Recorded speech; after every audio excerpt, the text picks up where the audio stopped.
Hi!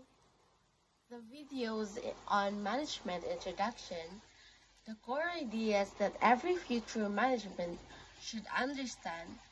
The first video on management function explained that management involves four major functions, such as planning, organizing, leading, and controlling. Planning is about setting goals and deciding how to achieve them. Organizing arranges resources and tasks.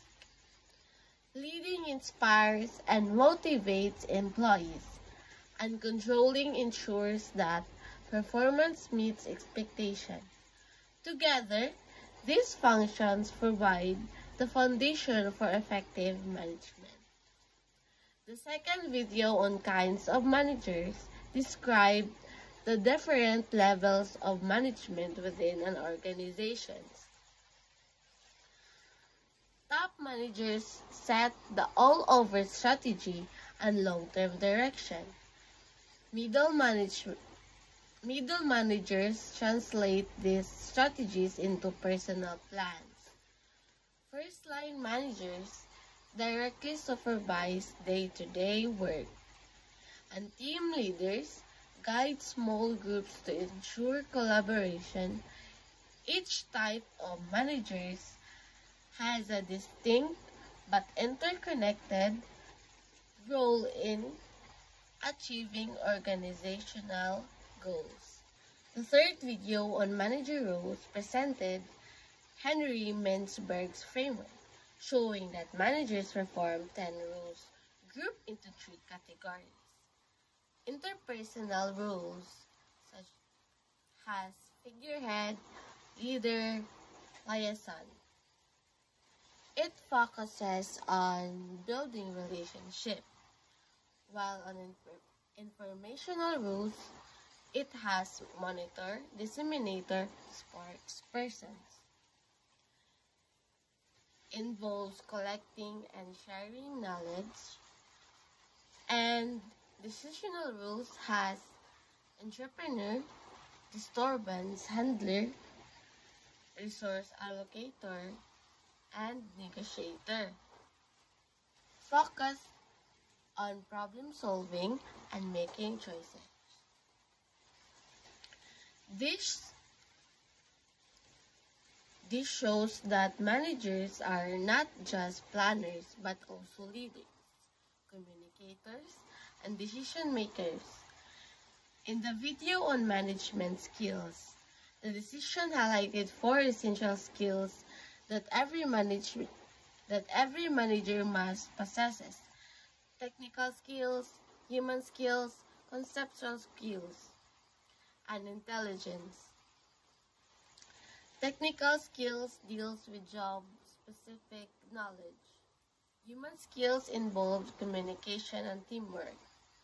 Conceptual skills require big-picture thinking. And intelligence emphasizes adaptability and critical thinking.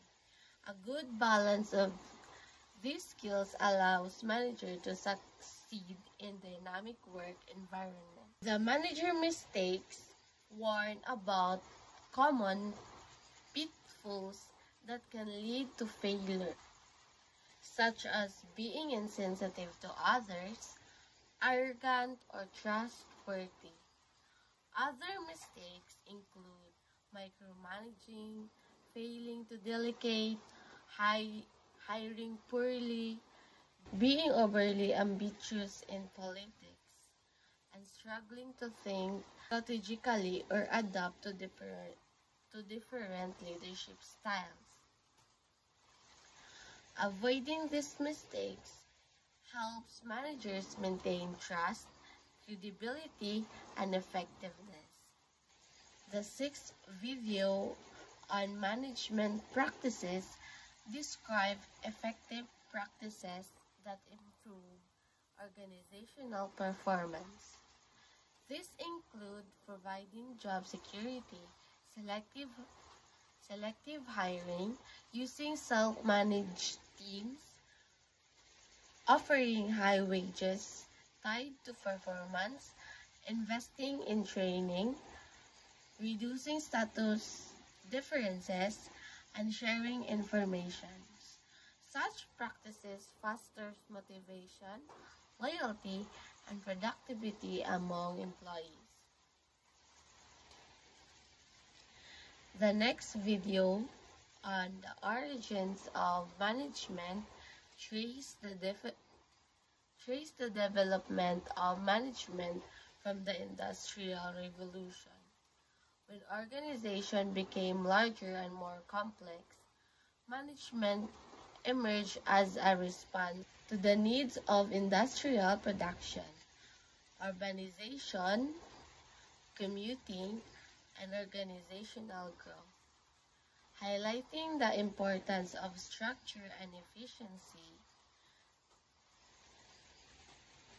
And the eighth video introduced scientific management developed by Frederick Taylor. It emphasized efficiency through time and motion studies, and principles such as using science instead of guesswork, selecting and training workers properly, encouraging cooperation, and dividing work between managers and workers. While it greatly improved productivity, it also created tension between employees and management.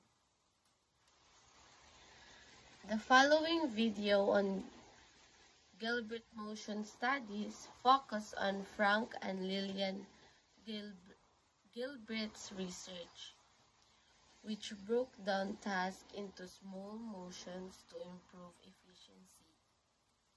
Using clocks and cameras, they studied workers to simplify tasks, reduce fatigue, and save time. Their work became the foundation of modern ergonomics and productivity studies. Finally, the video on Gantt charts explains Henry Gantt's contribution to project management. His chart visually displays tasks, timelines, and progress, making it easier for managers to plan, monitor, and train employees effectively. Despite initial resistance, Gantt chart became widely used and remain essential tools in project planning today. So that's it for all the videos that I watched.